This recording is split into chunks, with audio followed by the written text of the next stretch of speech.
They think they are on the right side of history. They think they are the saviors of Gaza children. And they are not understanding the dynamic that Palestine is only a device to intimidate and to take over and to conquer, to show power. Their game is not Gaza. Their game is to intimidate the indigenous of the land and the politicians, to tell everybody in the UK and France and other locations that we are the new power and nobody can cross us. And look how we demonstrate it. It was never about Palestine. I am not Palestinian. Okay. The very definition of Palestinian is a victim. And against so many odds, against so much violence in that culture, I choose to stand tall and strong, unbreakable. And there is no force on earth that can take that willpower from me. This is why they hate me. They hate me because they cannot be me. It's as simple as that. They started our conditioning as early as 8 years old, 10 years old. Then the Intifada came. Then they managed somehow to make us believe that the IDF, the settlers, were our enemies. And we could not find but rocks to throw at them. So for many people, we were running the whole show from very, very young age. And I kept going like this until I was cut with weapons this time at the age of 18 years old. This is when I was arrested. What year was it? May 28th, 1996. It was the day Bibi came to power. The same day. The same day he came to power, the same day I got arrested. You'll find the communist, Islamist, jihadist, even feminist in a very ugly orgy, all opposing forces that you don't understand. In reality, they kill each other. They're so conflicted. How come they are all coming together? They found their common enemy. So it's the reality of any society. There are many dimensions to this conflict: religious, economical, social, cultural, and human delusion plays a big role in it. So being brought up in such culture, I had so many reasons to hate. Now, where it becomes tricky, when they direct it by the name of God, like say that Allah hates the Jews. And this is, for many people, they don't understand that this is not only a misinterpretation of the Quran. As someone who studied the Quran, I was required to study classic Arabic from very, very young age, to actually memorize the Quran. Like I had my homework every day to do the normal school, to study Sharia on the top of it, then memorize the Quran. So the Quran itself, which many people hear it in the mosque in a very nice chanting, and they say like, wow, how peaceful, how amazing. They don't understand the meaning of it. But the meaning is basically jihad and hatred towards the Jews. Even here in the mosques in Jerusalem, in Hebron we were the other day, the mosque is chanting 5 times a day, incitement against the Jewish people. What do they say? What worse than dehumanizing the Jewish people by what's supposed to be the creator of the universe when he says sons of pigs and apes? Like, for example, well, this is supposed to be the creator and the legislator of the universe. And Muslims take it literally. It's not just an ancient book. You will not find the Bible recited 5 times a day, starting from 4 a.m. in the morning until after sunset, repeating same verses. It's only the Quran, and it's around the globe. So this repetition of incitement, when Allah authorized the Muslims, for example, to become the sword of God on earth, to punish the Jews for disobedience. Of course, not only inspired by the Quran, it exists in the Quran, but also Muhammad's practice. How did he deal with the Jewish tribes of the Arab Peninsula when Islam was born? There was ethnic cleansing. Many massacres happened. And that all was because the Jews rejected Muhammad's claim for prophecy. And it became a bloodbath between Muhammad and the Jewish people, only to tell him, you are not our prophet. And he did not want to accept the Jews the way they were. So he made them into disobedient, using a third hypothetical party, he called it Allah, to justify their killing. And it's still the same ongoing war. And I know that we can talk diplomacy, we can talk about how the Muslim people are a big population around the world, they are very wealthy, they are very influential, they are in governments, they are buying property in the West. How can we, like, basically, as a Jewish minority, to confront? It means destruction. It could be the destruction of civilization. And many people trying to avoid it. But this is my duty. It's my responsibility as someone who was coming from jihad itself. They don't teach Arab children about the Holocaust, about the historic right to Israel of this land, portraying Israel as colonizers, occupiers, drinking children's blood for religious rituals. So this is very, very dangerous when you put it in the heart of a child. On the top of this, my father was a founding of Hamas. Then when the soldiers came, took him away from us, that's magnified my hatred towards Israel. Mm-hmm. And of course, I wanted to do this intifada thing. We were the intifada.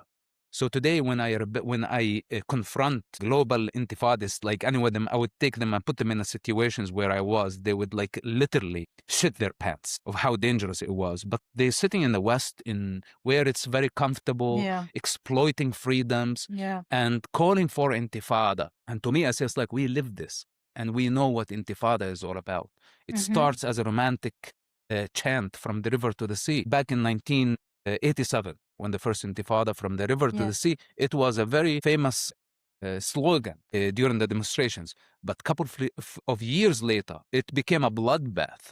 Suicide bombing, mass shooting, suicide bombing, name it. And it destroyed everything. So for like us... Like a ball of fire that you throw in the field and then it just grow until it explodes. Yes, you can start it with a small flame and nobody knows how this wildfire is going to end. And basically, this is why I say it's very dangerous. But at least for us, as children who were brought up there, and I don't know why I was brought up in that culture. I don't blame myself for my early conditioning because I found somehow a way to break free from such hatred and, again, all the forces that made us go through rocks and become violent at very, very young age. And that's, I think, what is puzzling and is mind-blowing to everybody, because most people who grew up in your environment, there's a dead end. There's no way out. Yes, but at least we grew up in that environment. And I don't understand why the spoiled kids in the West want the intifada. Like, at least for us, we had false religion, false identity, Palestinian indoctrination, violence on the streets, abusive culture, violence, name it, bloodshed. So that made us at least consider intifada. But I don't understand those TikTok kids, on the Western streets, what's really motivating them to call for intifada? Today, the Westerners, when they see my Middle Eastern attitude and my language, it's like, what the hell is this? Is this guy still terrorist? What they don't understand, that first of all, when I'm speaking to Hamas. I'm not even taking consideration a Western audience because I know that if I don't confront them, they're going to go much farther than this. And they are going to turn civilization into rubble. The same way they did in Gaza, the same way they did in Lebanon, by the way, the same way they did in Syria, the same way they did in Jordan. Wherever they go, they are going to bring destruction. And I see it coming in Europe, for example. And this is hence my fire, that I don't know where to begin. How can I take them into my universe to understand that this is not a joke? It begins like a joke, but eventually it is going to become a wildfire and everybody will have to pay the bills in blood. This is what we witness. This is how serious it is. And some people think that this is just an act. And the problem, I can be so selfish about this. Prior to the war, I was sitting in solitude, in silence, in my meditation for so many hours per day. I don't even get out of my silence. I was enjoying that very, very much. I did not feel the need to express any of my thoughts, even if I had any thoughts. But to wake up on October 7th and to realize that this needs to be stopped right now, immediately, especially when I saw that the pro-Palestine triumphing on October 8th, justifying the atrocities and the genocide committed on October 7th as an act of resistance. This is something that just brought, literally projected an electric current in me that I cannot understand. Because I know if I tolerate it as someone who not only lived it, but someone who had been part of the project, that for many years, I took it lightly to just identify as a Palestinian. I say, okay, an identity. But after October 7th, to see that everybody just putting a scarf on their shoulder and becoming Palestinians, justifying and legitimizing violence, and they want to globalize it. They want to globalize it. While Westerners not realizing how dangerous is this. This is what really made me rage. So these people, they need to understand that the moment they ignite the fire, there are irresponsible people among their mob, and there are wolves among the sheep. Not everybody go in the street with a goodwill, anti-war activist. That's not everybody. There are people in the crowd who take it literally, who are influenced by the Palestinian indoctrination. And the Palestinian indoctrination is based on victimhood and hateful speech and hateful action. And so this is how violence eventually will happen. And I promise you, sooner or later, whether they kill me, whether I survive to live it, they are going to wake up at some point and find terrorism inspired by the name of Palestine. And I hope we don't go to that point where the West would act when chaos is taken over the capitals of the West. Now, the problem is with what's so-called moderate Muslims. This is where my problem begins. Because moderate Muslims believe not in physical jihad by the sword. This is very, very important to distinguish. That jihad has many, many forms. There is physical jihad by the means of the sword, but there is also economical jihad, and there is also social jihad, they call it da'wah, and there is also any financial jihad. Mm-hmm. The financial jihad, where very wealthy Muslim countries go and buy property everywhere. This property becomes an Islamic trust in a way or another. Thousands of mosques around the European continent, thousands. Those are now considered Islamic waqf. It's not a government property. And in these mosques, they don't separate mosque and state. European countries are very rigid and firm in their stance, separation of church and state, but that it does not apply to the Muslims and try to offend them. Even you saying that immigration, buying everything that's on purpose, it's part of a lighter jihad? let's say legal and illegal migrants are just pawns in the hands of these mega masters who run the economy. These people have compromised, and I don't want to specify certain countries. They compromise European politicians, educational institutions, and they know that about 15 to 20% of the population of Europe are basically Muslims today, where now there is jihad diplomacy or democratic jihad. And many new voices say, hey, why do we want to go and fight by the sword and come across as terrorists? Why don't we just take over? All we have to do is just vote. And when they are 20% of the voting power, of course the politicians have to take them to consideration. And the politician is only considered of the short-term interest. I warned this from the podium of the United Nations some 2 years ago. And I said, if the world legitimizes or justify the jihadist massacre against the Jewish minority that happened in the enclave of Gaza, Europe is going to fall apart. And today, they succeeded. Why? Because the politicians are afraid of the Islamic violence and Islamic intimidation, and also they are pulled by the Islamic temptation in the meantime, which is basically the Arab Gulf money financing, which owns up to 10% of the bonds of some countries. This is very, very heavy.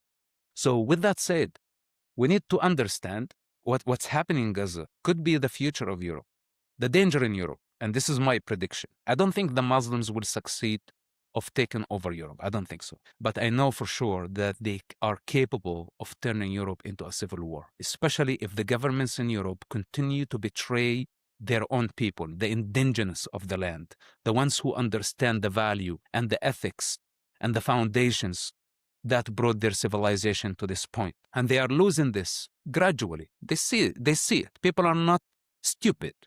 And they see the betrayal of their leadership. While, for example, in the UK Prime Minister said just recently, praising the Muslims' contribution, charity, etc., trying to sell British people a version of Muslims that actually don't exist, while in reality, they have been protesting since the beginning of war, pretty much every Friday in the hundreds of thousands, and it really has nothing to do with Gaza. It has only one thing to do: to intimidate their rivals in the UK, to intimidate the locals, the indigenous people, to show them, hey, we are real power right now, and we have our cause. And their cause, this hateful cause called Palestine, is unifying all of them: Shi'is, Sunnis, Pakistanis, Afghanistanis. So basically, they are intimidating the public. It is going to be just a matter of time before the indigenous of the land, okay, the same scenario that is happening here in Israel, the Gazans, the West Bankers, economical immigrants, like it or not, they're not indigenous to the land. And today, this conflict that is happening between Israel, they inverted the truth, the reality. Israel became the colonizers, and the invaders who came by the name of Islam turned Jewish property and Jewish intellect and Jewish religion into an Islamic thing by calling all the prophets of Judaism Muslims, and even the gods of Christianity Muslims. Build their mosque on the top of Temple Mount, on the top of the Jewish temple, where they don't allow the Jewish people to worship in their own capital, under, by the way, the control of the Israeli government. What does that tell you?